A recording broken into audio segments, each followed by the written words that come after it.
দফা দাবি সরকার শুনে নাই। তারপরে গতকাল আমরা দেখেছি দেশের বিভিন্ন জায়গায় তাদের যে পুলিশ বাহিনী, আইনি বাহিনী, বিডিআর বাহিনী, তাদেরকে দিয়ে আমাদের যে শিক্ষার্থীদের, সেই শিক্ষার্থীদেরকে গুলি করে হত্যা করা হয়েছে।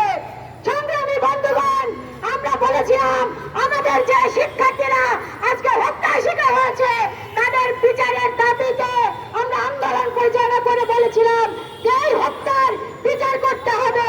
সংগ্রামী বন্ধুগণ, সরকার সে কথা শোনেনি। আজকে এক দফাতে পরিণত হয়েছে। আপনি একদিকে আলোচনার কথা বলছেন, আরেকদিকে বন্দুকের নল সাথে সোজা করে রেখেছেন।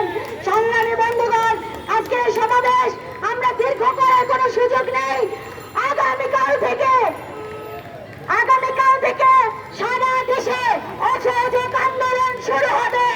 এদেশের সকল মানুষকে, শ্রমজীবী, মেল খেটে খাওয়া সাধারণ সরকারি কর্মকর্তা, কর্মচারী, শিক্ষক, বুদ্ধিজীবী, আইনজীবী, প্রত্যেক স্তরের মানুষকে আমরা এই অসহযোগ আন্দোলন, সেই আন্দোলনকে সফল করার আহ্বান জানাই। সমাবেশে সংহতি জানিয়ে একটি মিছিল থেকে বাংলাদেশের কমিউনিস্ট পার্টির যে সংগ্রামী মিছিল, সেটাকে অভিনন্দন করতলের মাধ্যমে অভিনন্দন জানাই। সংগ্রামী বন্ধুগণ, এখানে যারা উপস্থিত আছেন সকল মানুষকে আমাদের সাথে এই মিছিলে অংশগ্রহণ করার আহ্বান জানাই এবং এই সমাবেশের কাজ আমরা এখন সমাপ্ত করে আমাদের একটি মিছিল শহীদ মিনারের দিকে যাবে। সেই মিছিলে আমরা সকল মানুষকে ঐক্যবদ্ধভাবে অংশগ্রহণের আহ্বান জানাই।